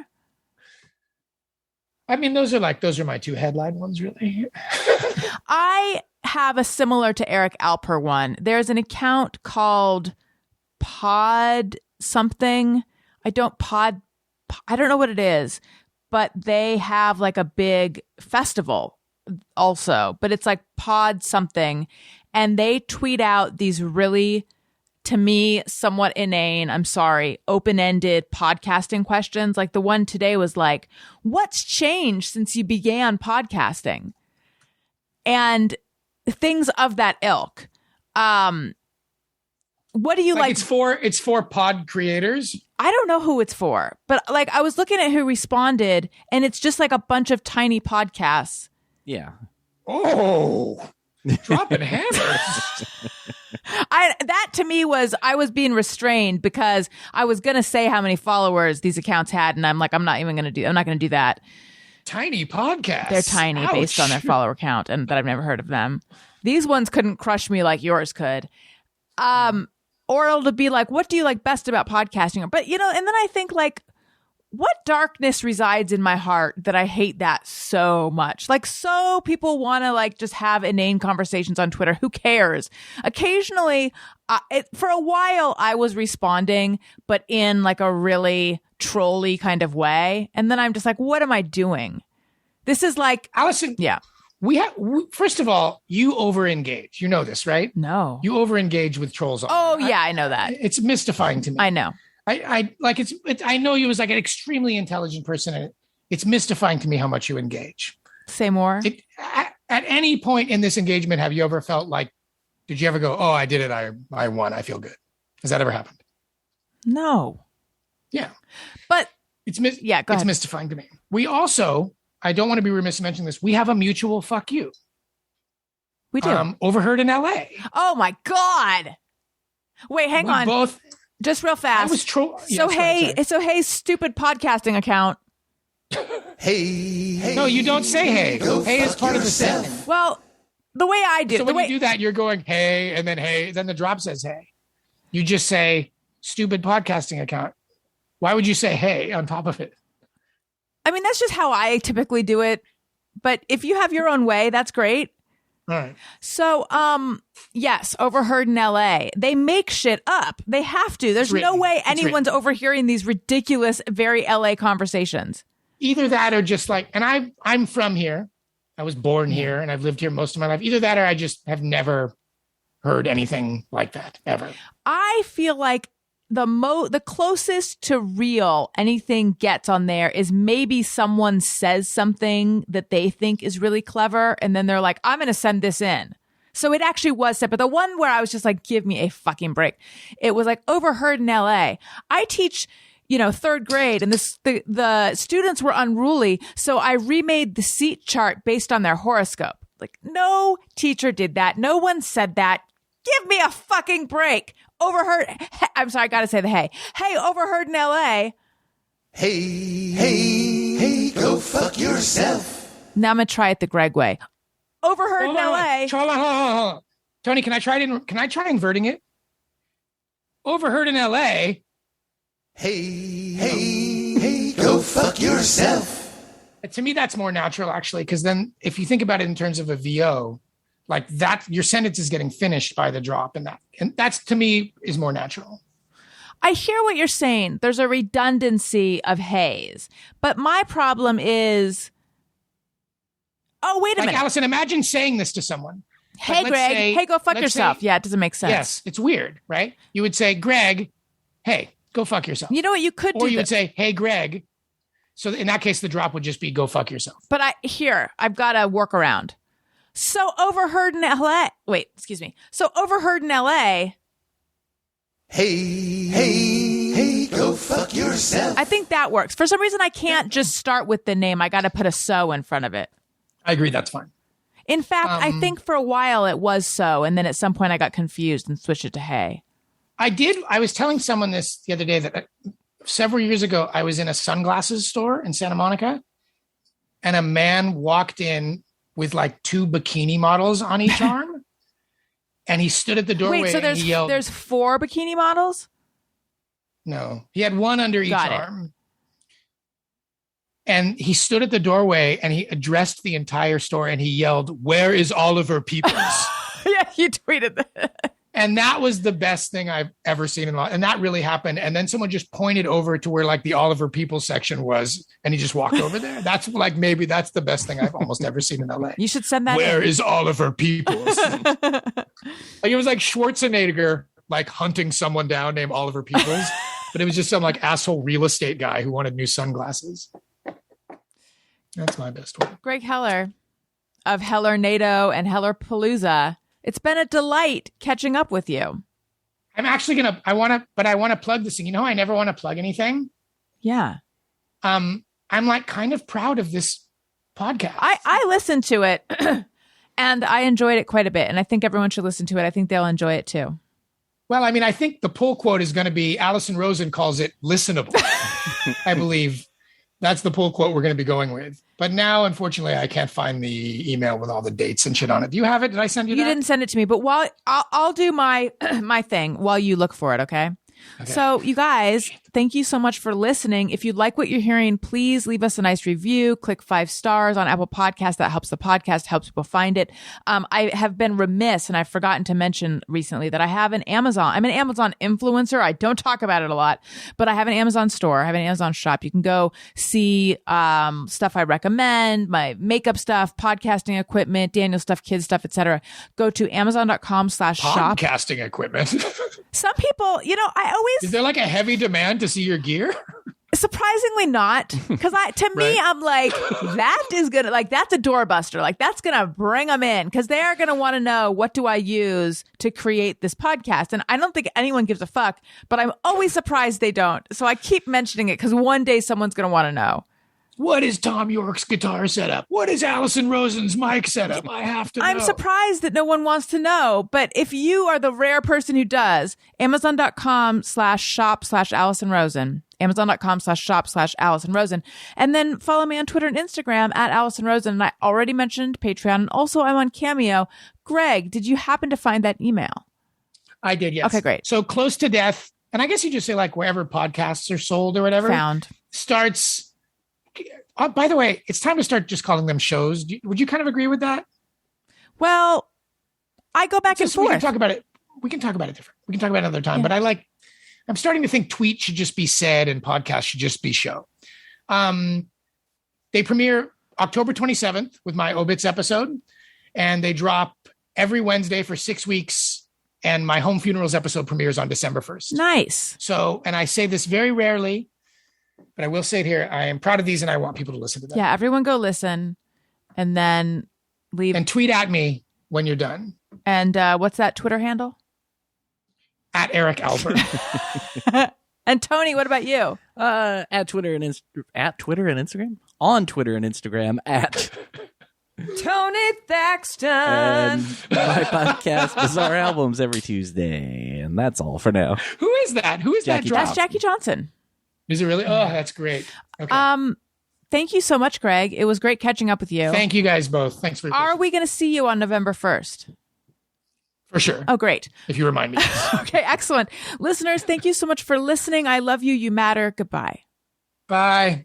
Hey, do you know about the Allison Rosen show? We had a good time, but now we gotta go.